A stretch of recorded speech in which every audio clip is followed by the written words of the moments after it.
Magandang araw po sa inyong lahat.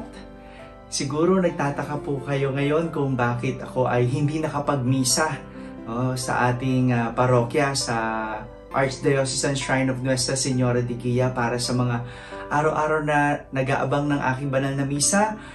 Ako muna ay pansamantala uli na magpapaalam po muna na magpapaliban ng aking pagdiriwang ng banal na misa sa parokya dahil ngayon ako ay nasa Rome, Italy. Yan.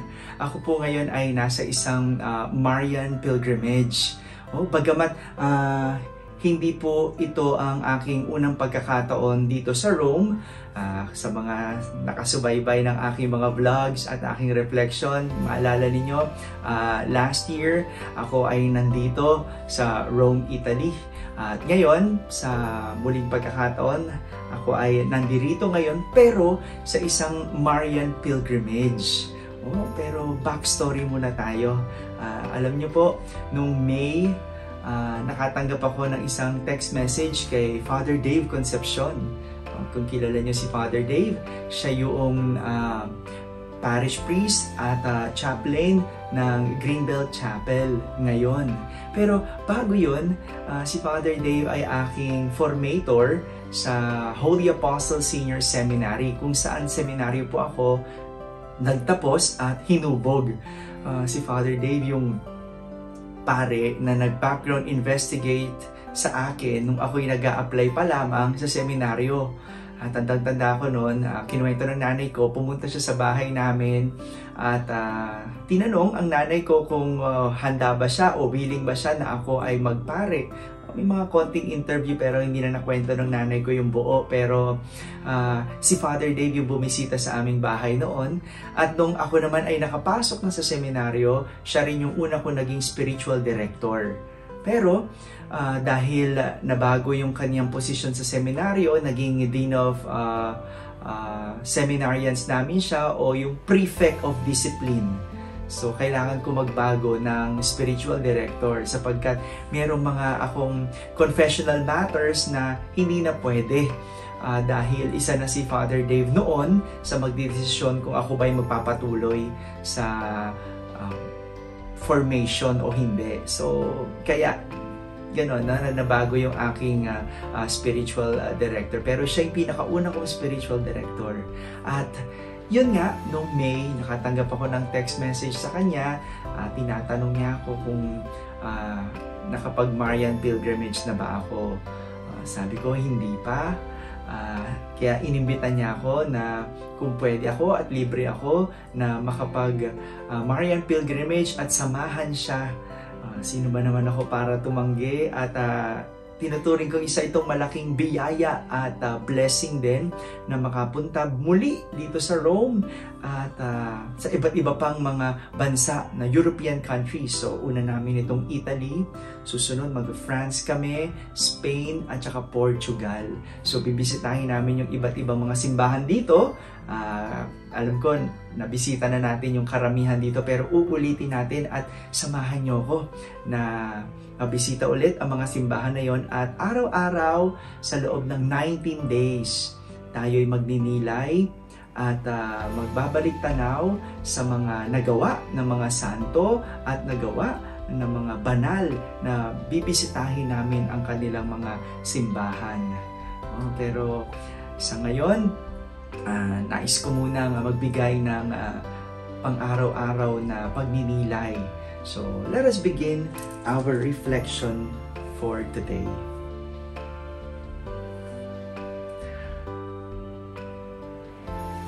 Our gospel is taken from the gospel according to Luke.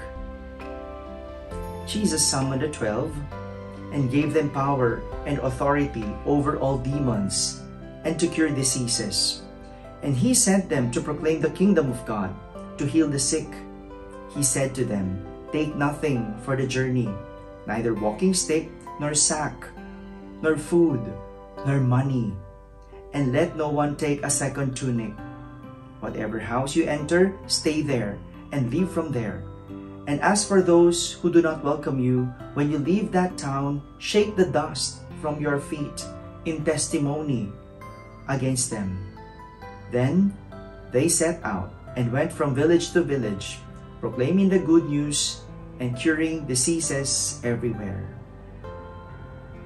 The Gospel of the Lord.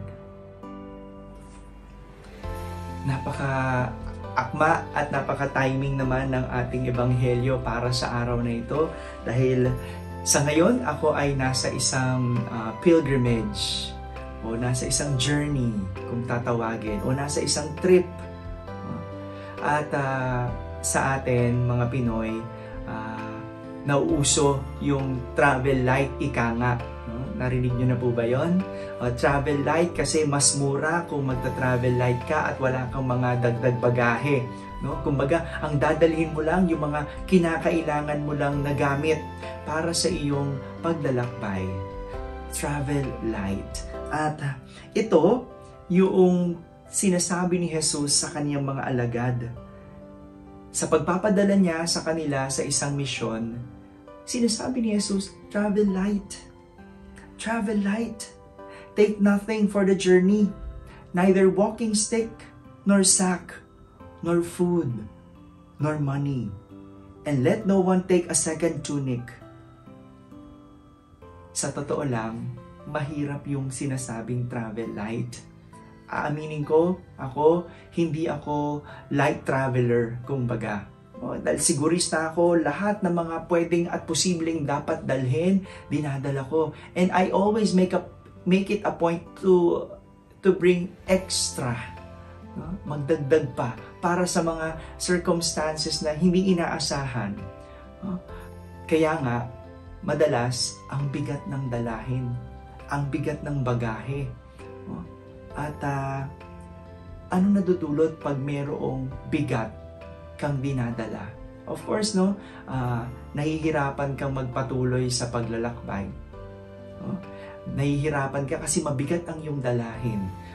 O hindi ka basta-basta makasulong kasi meron kang kailangan kaladkarin at bitbitin. At sa buhay, kung titignan, kung ito isang paglalakbay, kung ito isang pilgrimage, kung meron kang dalang mabigat, kung meron kang bitbit na excess baggage, hindi bang hirap magpatuloy? Kung may galit ka sa puso, ang hirap mag-move on. Kung meron kang dala sa iniisip, ang hirap magpatuloy ng payapa. Lagi kang laging dinadrag, kinakaladkad, binibitbit. At ito yung sinasabi ni Jesus, bitawan yung mga bagay na magpapabigat, yung galit, yung alalahanin, isipin, bitawan, para mas makapaglakbay ng maluwag at payapa, hindi lang magaang. Kaya nung sinasabi ni Jesus, no? Magandang ang dalhin doon sa paglalakbay ng kanyang mga alagad yung tiwala. Tiwala sa Diyos. Tiwala kay Jesus na hindi kailangan magdala ng kung ano-ano pa sa paglalakbay sapagkat merong Diyos na makakasama at makakaagapay. At ito yung lagi kong aral sa sarili ko.